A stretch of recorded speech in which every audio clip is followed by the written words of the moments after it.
കൂട്ടുകാർക്ക് നല്ലൊരു ശുഭദിനം നേർന്നുകൊണ്ട് നമുക്ക് നേരെ ഉണ്ണിമോടെ അയ്യപ്പസ്വാമിയുടെ ഇന്നത്തെ നല്ലൊരു വിശേഷം കേട്ടാലോ. അതിനു മുമ്പായിട്ട് ആദ്യമായി കാണുന്നവരാണെങ്കിൽ ചാനൽ ഇഷ്ടപ്പെട്ട ഒന്ന് സബ്സ്ക്രൈബ് ചെയ്യാൻ മറക്കരുത്. വീഡിയോ ഇഷ്ടപ്പെടുവാണെങ്കിൽ ഒരു ലൈക്ക് തരാനും മറക്കരുത് കേട്ടോ. അപ്പൊ നമുക്ക് നേരെ നമ്മുടെ വിശേഷത്തിലേക്ക് പോകാം. അങ്ങനെ ഇന്നത്തെ വിശേഷത്തിൽ അഞ്ജന ആകെപ്പാടെ സങ്കടത്തിലിരിക്കുകയാണ്. കാരണം പോലീസുകാർ അറസ്റ്റ് ചെയ്യാനായിട്ട് വന്നിരിക്കുകയാണ്. ആ സമയം അഞ്ജന ഇന്ന് വേണുവിനോട് പറഞ്ഞു, വേണുവേട്ടൻ വേണം ഇനി മോന്റെ കാര്യങ്ങളൊക്കെ നോക്കാനായിട്ട്. ഒരുപക്ഷെ എന്നെ പോലീസ് കൊണ്ടുപോകട്ടെ, എന്നാലും കുഴപ്പമില്ല. ഇനിയിപ്പോ വേണുവേട്ടൻ എന്തെങ്കിലും സംഭവിച്ചു പോയിട്ടുണ്ടെങ്കിലോ എനിക്ക് ചിന്തിക്കാൻ പോലും പറ്റില്ല. അപ്പം മോന്റെ മരുന്നും കാര്യങ്ങളൊന്നും മുടങ്ങരുത് എന്നൊക്കെ പറഞ്ഞിട്ട് വേണുവോട് കുറച്ച് കാര്യങ്ങളൊക്കെ പറഞ്ഞ് ഏർപ്പാടാക്കുവാണ്. അപ്പോഴേക്കും പോലീസ് അങ്ങോട്ടേക്ക് കയറി വന്നു. ഓഹോ, നീ ഇവിടെ പ്രസംഗിച്ചുകൊണ്ടിരിക്കണം, വാടി ഇവിടെ എന്ന് പറയണം. സാറേ ഒരു മിനിറ്റ്, ഞാൻ എൻ്റെ മോനോട് കാര്യങ്ങളൊക്കെ ഒന്ന് പറഞ്ഞ് മനസ്സിലാക്കിയോട്ടെ. അവന്റെ മരുന്നും കാര്യങ്ങളും എല്ലാ കാര്യങ്ങളും ഇത്രയും ദിവസം നോക്കിക്കൊണ്ടത് ഞാനാണ്. അപ്പൊ പെട്ടെന്ന് അവന് വേറെ ആര് കൊടുത്താലോ ഒന്നങ്ങോട്ട് കഴിക്കാനും കുടിക്കാനും ഒക്കെ ബുദ്ധിമുട്ടായിരിക്കും. അപ്പൊ അവനെ പറഞ്ഞ എല്ലാ കാര്യങ്ങളും ഞാൻ ബോധ്യപ്പെടുത്തിയിട്ട് വരാം. അവൻ എഴുന്നേക്കാൻ വയ്യാതെ മിണ്ടാനും പറയാതെ വയ്യാതെ കിടക്കുന്ന കുട്ടിയല്ലേന്ന് ചോദിക്കാം. എന്നിട്ടാണോടി നീ ഈ മോഷണം നടത്തിയെന്ന് ചോദിക്കാം. സാറേ ഞാൻ ആരുടെ ഒന്നും മോഷ്ടിച്ചില്ല സാറേ, എന്നെ വെറുതെ കുറ്റക്കാരിയാക്കരുത്. സാറിന് എന്നെ കൊണ്ടുപോവാ, ചോദ്യം ചെയ്യാം, എന്ത് വേണം ചെയ്യാം, എനിക്ക് കുഴപ്പമില്ല. പക്ഷെ എന്റെ മോനോട് ഞാൻ പറഞ്ഞിട്ട് വരാം എന്നും പറഞ്ഞുകൊണ്ട് അഞ്ജന നേരെ അപ്പുമോൻ കിടക്കുന്ന മുറിയിലേക്ക് ചെല്ലുവാണ്. പിന്നീട് അപ്പുമോന്റെ അരികിലിരുന്നു. മോനറിയാം ഇവിടെ നടന്ന കാര്യങ്ങള്. ഇവിടെയാണ് പെട്ടി വെച്ചിരുന്നത്. ഈ അലമാരിക്കകത്ത് ആ പെട്ടി എടുത്തോണ്ട് പോയത് ആരെന്ന് മോന് നന്നായിട്ടറിയാം. പക്ഷെ മോന് സംസാരിക്കാൻ പറ്റില്ലല്ലോ, പറയാൻ പറ്റില്ലല്ലോ. എന്റെ അയ്യപ്പസ്വാമി, ഒരുപക്ഷെ എന്റെ മോന് സംസാരിക്കാൻ പറ്റുമായിരുന്നെങ്കിൽ ഇപ്പൊ ആ പെട്ടി ആരെടുത്തോണ്ട് പോയെന്നുള്ള കാര്യം എന്റെ മോൻ പറഞ്ഞേനെ. എനിക്കറിയില്ല എന്ത് ചെയ്യണമെന്ന്. അപ്പൊ മോനെ, അമ്മയിന്ന് പോയിട്ടുണ്ടെങ്കിൽ മോന് ഫുഡ് കഴിക്കണം, മരുന്നൊക്കെ നേരം തന്നെ കഴിക്കണം. അച്ഛനെല്ലാം എടുത്ത് തരൂ കേട്ടോ. അച്ഛൻ്റെ അടുത്ത് വാശിയൊന്നും കാണിക്കരുത്. അമ്മ പോയിട്ട് പെട്ടെന്ന് വരും. ഒരു പക്ഷേങ്കില് മോനെ ചികിത്സിക്കാനായിട്ടുള്ള പണം ഉണ്ടായിരുന്നെങ്കിൽ ഇപ്പൊ ഈ ബുദ്ധിമുട്ടൊന്നും വരത്തില്ലായിരുന്നു. മോനെ എഴുന്നേറ്റ് നടക്കായിരുന്നു. അമ്മയുടെ ആ പ്രതീക്ഷ പോയിക്കൊണ്ടിരിക്കുക. സാരമില്ല, അയ്യപ്പസ്വാമി എന്തെങ്കിലും ഒരു വഴി കാണിച്ചു തരും. ഉടനെ തന്നെ നമ്മൾ ഈ പ്രാർത്ഥിക്കുന്നൊന്നും വെറുതെ ആവത്തില്ലല്ലോ. മോൻ ധൈര്യമായിട്ടിരിക്കുക എന്നൊക്കെ പറഞ്ഞിട്ട് അവനെ ആശ്വസിപ്പിക്കുകയാണ്. ആശ്വസിപ്പിച്ച് കഴിഞ്ഞിട്ട് പറഞ്ഞു, അതെ മോൻ സങ്കടപ്പെടുവൊന്നും വേണ്ട കേട്ടോ. എനിക്കറിയാം മോന്റെ വിഷമം എന്താന്ന്. ഞാനും കൂടെ പോയിട്ടുണ്ടെങ്കിൽ മോൻ ഒറ്റപ്പെടുമെന്നുള്ള വിഷമമാണോ? ഒന്നും ഉണ്ടാകത്തില്ല. അയ്യപ്പസ്വാമി മോനോടൊപ്പം ഉണ്ടായിരിക്കും. അതുകൊണ്ട് മോൻ ധൈര്യമായിട്ടിരിക്കുക എന്നൊക്കെ പറഞ്ഞുകൊണ്ട് അഞ്ജന അവിടെ നിന്ന് എഴുന്നേൽക്കുമ്പോഴത്തേനും പോലീസുകാർ അവളെ വന്ന് പിടിച്ചിട്ട് ഇങ്ങോട്ട് ഇറങ്ങി വാടി എന്നൊക്കെ പറയണം. ആ സമയം രാധാമണി അവളുടെ അനിയനും കൂടെ പുറത്ത് നിൽപ്പുണ്ടായിരുന്നു. കണ്ടില്ലേ, ചോദ്യം ചെയ്തപ്പോൾ തന്നെ പോലീസുകാർക്ക് മനസ്സിലായി അവളാ കുറ്റക്കാരിന്ന്. അതുകൊണ്ട് അവളെ അറസ്റ്റ് ചെയ്ത് പോലീസ് സ്റ്റേഷനിലേക്ക് കൊണ്ടുപോകണേന്ന് പറയണം. ആ സമയം രാധാമണിയുടെ അനിയൻ പറഞ്ഞു, അത് ശരിയാ, അവരായിരിക്കും ഇതുപോലെ ചതി ചെയ്ത് സ്വന്തം മോന്റെ ജീവൻ രക്ഷിക്കാൻ വേണ്ടിയിട്ട് ചെയ്ത ക്രൂരകൃത്യമായിരിക്കും ഇത്. ഇത്രയും പണം സ്വർണ്ണൊക്കെ അടിച്ചു മാറ്റുകയെന്ന് പറഞ്ഞാൽ നിസ്സാര കാര്യമല്ല ചേച്ചി എന്ന് പറയണം. ആ സമയത്ത് അയ്യപ്പസ്വാമി അങ്ങോട്ടേക്ക് വരുന്നേ. അയ്യപ്പസ്വാമി എന്നിട്ട് ചോദിച്ചു, അതെ കുടിക്കാൻ ഇത്തിരി വെള്ളം തരുമോ ചേച്ചിന്ന് ചോദിക്കാം. കുടിക്കാൻ വെള്ളമോ? അപ്പോഴേക്കും അകത്തുനിന്ന് അഞ്ജനയുടെ കൈ പിടിച്ച് പോലീസുകാർ അങ്ങോട്ടേക്ക് ഇറങ്ങി വരുവാണ്. ഈ സമയത്ത് ഗിരിദേവൻ അത് കണ്ടു. ഗിരിദേവൻ ചോദിച്ചു, അല്ല ചെയ്യാത്ത കുറ്റത്തിന് എന്തിനാ ഈ ചേച്ചിനെ കൊണ്ടുപോകണമെന്ന് ചോദിക്കുവാണ്. ഇത് കേട്ട് കഴിഞ്ഞപ്പം അവര് ചോദിച്ചു, ചെയ്യാത്ത കുറ്റമോ? ഇവിടെ കുറ്റം നടന്നൊക്കെ നിനക്ക് എങ്ങനെ മനസ്സിലായെന്ന് ചോദിക്കുകയാണ്. ഈ സമയം പോലീസുകാരെ ഇറങ്ങി വന്നിട്ട് ചോദിച്ചു, നീ ആരടാ, എന്താ ഏതാന്നൊക്കെ ചോദിക്കുക. ഞാൻ ഇത്തിരി വെള്ളം മേടിച്ചു കുടിക്കാൻ വന്നാ. നീ എവിടെയുള്ള? ഞാൻ ആ കുന്നിനും അപ്പുറയുള്ള. ഓഹോ, ആ കുന്നിന്റെ അവിടെയുള്ളവൻ എങ്ങനെയാ അറിഞ്ഞേ ഇവിടെ ഒരു മോഷണം നടന്ന കാര്യമൊക്കെ? അപ്പൊ നിനക്കും ഇതിനകത്ത് പങ്കുണ്ടില്ലേ എന്ന് ചോദിക്കുകയാണ്. സാറേ ഇങ്ങനൊന്നും പറയരുത്, കാര്യം അറിയുന്നതിന് മുമ്പ് സാർ ഇങ്ങനൊന്നും പറയരുത്. എന്റെ തത്തക്കളീനെ കാണാതെ പോയി. അപ്പൊ തത്തക്കളീനെ അന്വേഷിച്ച് ഞാൻ ഇവിടെ വന്നാന്ന് പറയാ. ഓ, തത്തക്കളീനെ അന്വേഷിച്ച് വന്നാനാണോ നീ? എന്നാ ഇന്ന് നിന്റെ കിളി ഞാൻ കളയിച്ചേക്കാം. നിനക്ക് കിളി ഉണ്ടോല്ലേ ഞാൻ നോക്കട്ടെ എന്ന് പറയണം എന്നും പറഞ്ഞോണ്ട് അയ്യപ്പസ്വാമിയുടെ കയ്യിലേക്ക് അങ്ങോട്ട് കയറി പിടിക്കുക. പെട്ടെന്ന് അയ്യപ്പസ്വാമി ആ കയ്യിലേക്ക് അങ്ങോട്ട് പിടിച്ചു. അടിക്കാനായിട്ട് തുടങ്ങുമായിരുന്നു. അടിക്കാൻ തുടങ്ങുന്ന സമയത്താണ് അയ്യപ്പസ്വാമി എന്ത് ചെയ്തേ, ആ കയ്യിലേക്ക് അങ്ങോട്ട് കയറി പിടിക്കുന്നേ. പോലീസുകാരന് കൈ അനക്കാൻ പോലും പറ്റിയില്ല. ഒരു നിമിഷം ഓർത്തു, ഇത്രയും ബലവോ ഈ ഇത്രയും ഇല്ലാത്ത പോകുന്ന ഈ ചെക്കന്, ഇവന് ഒരപാരം മുതൽ തന്നെയാണല്ലോ എന്ന് ഓർക്കണം. നാണക്കേടാണല്ലോ എന്ന് ഓർത്തുണ്ട് പിന്നെ അയാൾ അനങ്ങിയില്ല ആ സമയത്ത്. ആ സമയം ഗിരിദേവൻ പറഞ്ഞു, ഞാൻ പറഞ്ഞല്ലോ സാറേ, ഞാൻ എന്റെ തത്തക്കളീനെ അന്വേഷിച്ച് വന്ന. പിന്നെ ഇവിടെ നടന്ന ഈ കാര്യത്തെക്കുറിച്ചൊക്കെ ഞാൻ അറിഞ്ഞ എങ്ങനെയാണെന്നറിയാവോ? ഈ വീടിന്റെ പുറയില് ഒരു തെങ്ങിന്റെ പൊത്തുണ്ട്. ആ പൊത്തിനകത്ത് എന്റെ തത്തക്കളി വന്നിരിപ്പുണ്ടോന്ന് അറിയാൻ വേണ്ടി വന്ന് നോക്കിയതാ. അങ്ങനെ 2-3 വട്ടം അവരോട് വന്നു ഞാൻ. ആ സമയത്ത് ഇതേ ഈ നിൽക്കുന്ന ചേച്ചി അവനോട് അതെന്റെ മോനോട് പറഞ്ഞുകൊണ്ടിരിക്കുന്ന ഞാൻ കേട്ടു ഈ മോഷണത്തെ കുറിച്ചൊക്കെ. കാരണം അവര് തെറ്റ് ചെയ്തിട്ടില്ല. അവര് തെറ്റ് ചെയ്തിട്ടുണ്ടെങ്കിൽ ഒരിക്കലും അങ്ങനെ പറയില്ല. അതുകൊണ്ടാണ് ഞാൻ പറഞ്ഞ ആ ചേച്ചി തെറ്റ് ചെയ്തിട്ടില്ല എന്ന് പറഞ്ഞു. ഓ, നിനക്ക് അത്രയ്ക്ക് ആത്മവിശ്വാസം ഉണ്ടോന്ന് ചോദിക്കുക. തെറ്റ് ചെയ്യാത്ത ഒരാളെ കൊണ്ടുവന്ന് പാവല്ലേ സാറേ. നാളെ ഒരു പക്ഷേങ്കില് ഈ ചേച്ചി തെറ്റുകാരിയല്ലെന്ന് അറിഞ്ഞു കഴിഞ്ഞിട്ടുണ്ടെങ്കിൽ ഇവരുടെ അവസ്ഥ എന്തായി മാറും? വയ്യാതെ കിടക്കുന്ന ആ കുട്ടിയുണ്ടല്ലോ, അവനും വേദനയാവൂലേ? അവന്റെ കാര്യങ്ങളൊക്കെ നോക്കാൻ ആരുമില്ല. സാർ ഒരു കാര്യം ചെയ്യാം, ഇന്ന് പോയിട്ട് നാളെ ഇതേ സമയത്ത് വരാൻ പറയാണ്. ഇതേ സമയത്ത് വരാനാ? അത് സാറേ, അപ്പോഴേക്കും കള്ളന്മാരാരാന്നൊക്കെ നമുക്ക് കണ്ടെത്താൻ പറ്റുമെന്ന് പറയണം. നീ എന്താ മനുഷ്യനെ കളിയാക്കുവാണെന്ന് ചോദിക്കാം. അല്ല സാറേ, ഉള്ള കാര്യം ഞാൻ പറഞ്ഞ, ഒരു തെറ്റുകാരിയല്ല അല്ലാത്ത ഒരാളെ കൊണ്ടുപോയിട്ട് ശിക്ഷിക്കുന്നേക്കാളും ഭേദമല്ല സാറേ ഒരു ദിവസം കാത്തിരിക്കണമെന്ന് ചോദിക്കാം. അത് കേട്ടപ്പോ രാധാമണി പറഞ്ഞു, സാറേ കുട്ടിയാണെങ്കിൽ അവൻ പറയുന്നതിൽ കാര്യമുണ്ട്. ഒരു ദിവസം ക്ഷമിച്ചുകൂടെ?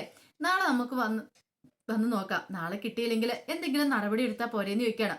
അങ്ങനെ പോലീസുകാർ അങ്ങോട്ടേക്ക് പോവാ. അവരങ്ങോട്ടേക്ക് പോയി കഴിഞ്ഞ് രാധാമണി അവരേക്ക് അങ്ങോട്ട് പോവാണ്. ആ സമയം ഗിരിദേവൻ അകത്തേക്ക് ചെല്ലുവാണ്. അകത്തേക്ക് ചെല്ലുന്ന സമയത്ത് അഞ്ജലി ചോദിച്ചു, അല്ല നീ വന്നോണ്ടാ ഞാൻ രക്ഷപ്പെട്ടെ, സത്യം പറ, നീ ആരാ എന്താന്നൊക്കെ ചോദിക്കണം. ഞാൻ പറഞ്ഞല്ലോ ചേച്ചി, ഞാൻ എന്റെ തത്തക്കളീനെ അന്വേഷിച്ച് വന്നതാ. അതെ ചേച്ചി വിഷമിക്കാതിരിക്കാൻ പറയണം. എനിക്ക് ഇച്ചിരി കുടിക്കാൻ വെള്ളം തരുമെന്ന് നിൽക്കുക, ഇപ്പൊ എടുക്കാന്ന് പറഞ്ഞ് അങ്ങോട്ട് അടുക്കളയിലേക്ക് പോവാണ്. ഈ സമയം ഗിരിദേവൻ പതുക്കെ പുറത്തേക്ക് അങ്ങോട്ട് ഇറങ്ങി.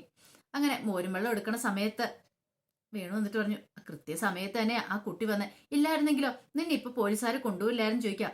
എനിക്ക് തോന്നേ അത് അയ്യപ്പസ്വാമി അയച്ചാന്നിക്കുന്നാ തോന്നുന്നതെന്ന് പറയാം. അഞ്ചിന് വളരെ ശരിയാ, ഒരു പക്ഷെ അത് അയ്യപ്പസ്വാമി ആയിരിക്കും. അയ്യപ്പസ്വാമി വേഷം മാറി വന്നാവാനും ചാൻസ് ഉണ്ട്.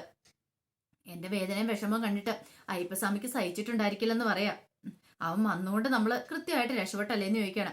അപ്പോഴേക്കും അഞ്ജന മോരും വെള്ളം എടുത്തോണ്ട് ഇറങ്ങി ചെന്നീമ്പത്തിനും ഗിരിദേവനെ കാണുന്നില്ല. ആ കുട്ടി ഇത് എവിടെ പോയി എന്ന് കരുതി അവിടെയെല്ലാം നോക്കണം. ആ സമയത്ത് വേണുവിന്റെ അനിയൻ പറഞ്ഞു, ദൈവമേ പണി കിട്ടിയോ? അവൻ എങ്ങോട്ടെങ്കിലും പോയിട്ടുണ്ടെങ്കിൽ ഇനിയിപ്പം നമ്മൾ എന്ത് ചെയ്യും? നാളെ ആ പോലീസുകാർ വരുന്ന സമയത്ത് ആ സ്വർണം പണം അടങ്ങിയ ബാഗ് അത് കൊടുക്കാന്ന് പറഞ്ഞിരിക്കുന്നല്ലേ, എവിടുന്ന് എടുത്ത് കൊടുക്കും? അത് കണ്ടെത്തുമെന്ന് പറഞ്ഞാൽ കണ്ടെത്താൻ പറ്റിയില്ലേ നമുക്ക് എന്ത് ചെയ്യാൻ പറ്റുമെന്ന് ചോദിക്കുകയാണ്. പിന്നീട് ഉണ്ണിമോളുടെ അടുത്ത് അഞ്ജന പറഞ്ഞു, എന്തേ അന്നത്തെ ദിവസം ഞാൻ അവിടെ എല്ലാം അന്വേഷിച്ചു, ഞാൻ അന്വേഷിച്ചു, വേണുവേട്ടനും ഉണ്ണിയെല്ലാം അവിടെ എല്ലാം അന്വേഷിച്ചു, വീട് വിടാന്തം കയറി അന്വേഷിച്ചു. പക്ഷെ അങ്ങനത്തെ ഒരു കുട്ടീനെ കുറിച്ച് ആർക്കും ഒരു അറിവില്ലായിരുന്നു പറയണം. ഇത് കേട്ടപ്പോൾ ഉണ്ണിമോൾ ചോദിച്ചു, അപ്പൊ ആ കുട്ടി ഏതാന്ന് ചോദിക്കുക. അതറിയില്ലായിരുന്നു. ആ കുട്ടി ആരാ എന്താണെന്നും ആർക്കും അറിയത്തില്ല. അവനെ പോലെ ഒരു കുട്ടീനെ ആരും അതിനു മുമ്പ് അവർ കണ്ടിട്ടുമില്ല. ഞങ്ങൾക്ക് എന്ത് ചെയ്യണമെന്ന് അറിയത്തില്ല. അന്ന് രാത്രി പിന്നെ ഞാൻ ഉറങ്ങാൻ പറ്റിയില്ലെന്ന് പറയണം. പിന്നീട് അന്ന് രാത്രിയിലത്തെ കാര്യം അഞ്ജന പറയണം. അപ്പുമ്മന്റെ അരിയിൽ അഞ്ജനയും വേണുവും ഉണ്ണിയൊക്കെ ഇരിക്കുകയാണ്, ഇരുന്ന് സംസാരിച്ചുകൊണ്ടിരിക്കുക. നാളെ രാവിലെ ആകുമ്പത്തേനും അയാൾ വരും. അയാൾ പോലീസുകാരൻ വന്നു കഴിയുമ്പത്തേനും ഇനിയിപ്പോൾ എന്താ പറയണ്ടേ? മുതൽ കിട്ടണം, മുതൽ കിട്ടിയില്ലെങ്കിൽ അറസ്റ്റ് ചെയ്ത് കൊണ്ടുപോകും. അതൊക്കെ ഓർത്തപ്പോൾ ടെൻഷൻ കാരണം ഉറങ്ങാൻ പറ്റിയിട്ടുണ്ടായിരുന്നില്ല. ആ സമയം ഉണ്ണി പറഞ്ഞു, ഞാനൊരു കാര്യം ചോദിച്ചോട്ടെ ചേച്ചി, ഈ വീട്ടിൽ വേറെ ആരും വന്നിട്ടില്ലെന്നല്ലേ ചേച്ചി പറഞ്ഞേ? അങ്ങനെയാണെങ്കിൽ ഈ പറയുന്ന രാധാമണി ചേച്ചിയുടെ അനിയൻ തന്നെയാണോ ഇത് മോഷ്ടിച്ചതെന്ന് ചോദിക്കാം. നീ എന്താടെ പറയണെന്ന് ചോദിക്കും. അല്ല ഞാൻ മോഷ്ടിച്ചിട്ടില്ല, പിന്നെ ചേട്ടനോട് ഇല്ലായിരുന്നു, ചേട്ടനും എടുത്തിട്ടില്ല. പിന്നെ അതറിയാവുന്ന ആള് ഈ രാധാമണി ചേച്ചിയുടെ അനിയനല്ലേ, പിന്നെ അയാളാണോ എടുത്തെന്ന് പറയാൻ പറ്റില്ലോ എന്ന് പറയണം. അവൻ അങ്ങനെ ചെയ്യുമോന്ന് ചോദിക്കുകയാണ്. പറയാൻ പറ്റില്ല, ചിലപ്പോ അങ്ങനെ എടുത്താണെങ്കിലോ? അല്ല അത് അവന്റെ പണമല്ലേ, എങ്ങനെയാ അവന്റെ പണവും? അവന്റെ ചേച്ചിയുടെ ഭർത്താവിന്റെ പണമല്ലേ, പിന്നെ അങ്ങനെ അവന്റെ പണമാവെന്ന് ചോദിക്കാം. അത് ശരിയാണല്ലോ. ആകെപ്പാടെ ടെൻഷനായി, ഇനി എന്ത് ചെയ്യണം? അങ്ങനെ നേരം വെളുത്തു കഴിഞ്ഞപ്പോഴത്തേനും ഒരു തീരുമാനത്തെത്തി വേണു പറഞ്ഞു, ഇനി ഇവിടെ ഇരുന്നിട്ട് കാര്യമില്ല, നിന്നെയും കൂടെ വന്ന് പോലീസുകാര് അറസ്റ്റ് ചെയ്തുകൊണ്ട് പോകും. അതുകൊണ്ട് എന്തെങ്കിലും ഉടനെ ചെയ്തേ മതിയാവുള്ളൂ. അതിനു മുമ്പ് നിന്നെ ഞാൻ രക്ഷിക്കാന്ന് പറയണേ. എന്ത് ചെയ്യാനും വേണുവിന്റെ പ്ലാന്? നിന്നെ ഞാൻ കൊണ്ടുപോവാം, എവിടെയെങ്കിലും കൊണ്ട് ഒളിപ്പിക്കാന്ന് പറയാം. അങ്ങനെ ഒളിപ്പിച്ചുകൊണ്ട് വല്ല കാര്യമുണ്ടോ എന്ന് ചോദിക്കുകയാണ്. പിന്നല്ലാതെ ഒന്നും ചെയ്യാനായിട്ട് പറ്റില്ല എന്ന് പറയാണ്.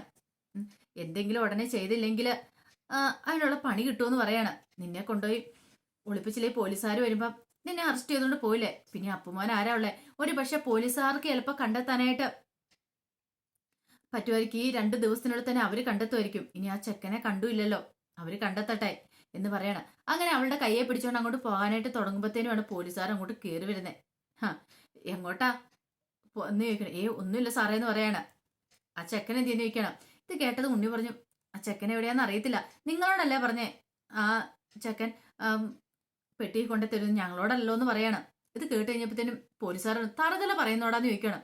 തറുതല പറഞ്ഞല്ല സാറേ, ഞങ്ങൾക്ക് അറിയത്തില്ല ആ പയ്യൻ ഏതാന്നുള്ള കാര്യം, പിന്നെ ഞങ്ങൾ എങ്ങനെയാ അവനെ കുറിച്ച് പറയണേ? അവനെ ഞങ്ങൾ പിന്നീട് കണ്ടില്ല എന്ന് പറയണം. എനിക്കറിയാം നിങ്ങൾ എല്ലാവരും കൂടെ ഒത്തോണ്ടുള്ള കളിയാണ്, വാടി ഇങ്ങോട്ട് എന്ന് പറഞ്ഞാൽ അഞ്ജനയുടെ കയ്യിലേക്ക് കയറി പിടിക്കുവാണ്. അഞ്ജനയ്ക്ക് എന്ത് ചെയ്യണമെന്ന് അറിയത്തില്ല, വല്ലാത്തൊരു ബുദ്ധിമുട്ടായിപ്പോയി. രക്ഷപ്പെടാനുള്ള അവസാന മാർഗം അടഞ്ഞിരിക്കുക.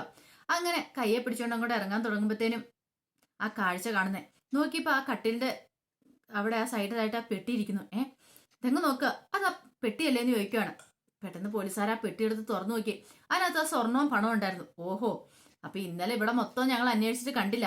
അപ്പൊ ഇന്ന് ആ പെട്ടി ഇവിടെ കൊണ്ട് നീ വെച്ചേക്കോ അല്ലേ, ഒളിപ്പിച്ചു വെച്ചിട്ട്? നീ ആള് കേമയാണല്ലോ എന്ന് പറയാണ്.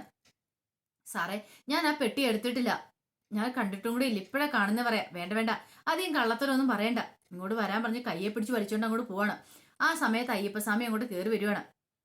അയ്യപ്പസ്വാമി വന്നു കഴിഞ്ഞപ്പോ, ആഹാ നീ വന്നോ, പെട്ടിയൊക്കെ കിട്ടി, അപ്പൊ നീയും കൂടെ കൂടിയായിരുന്നില്ലേ ഇതൊക്കെ ചെയ്തല്ലേന്ന് ചോദിക്കുക. സാറേ, വെറുതെ പറയണ്ടെന്ന് പറയണം, ഞാൻ എന്റെ തത്തക്കളീനെ അന്വേഷിച്ച് വന്നാന്ന് പറയണം.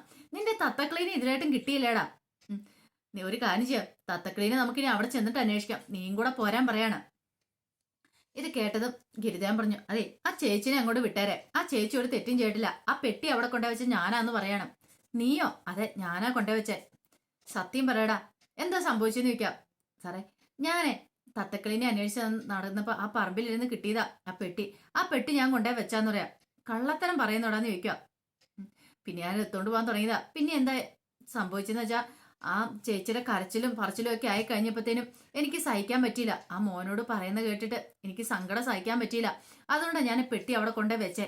എന്നെ സാറ് കൊണ്ടുപോയിക്കോളാൻ പറയാ. സത്യം പറയടാ, നീ തന്നെയാണോ ചെയ്തേ? നിന്റെ കൂടെ ആരെങ്കിലും ഉണ്ടോന്ന് ചോദിക്കാം. ഞാൻ പറഞ്ഞല്ലോ സാറേ, ഞാൻ തന്നെ ചെയ്തേന്ന്.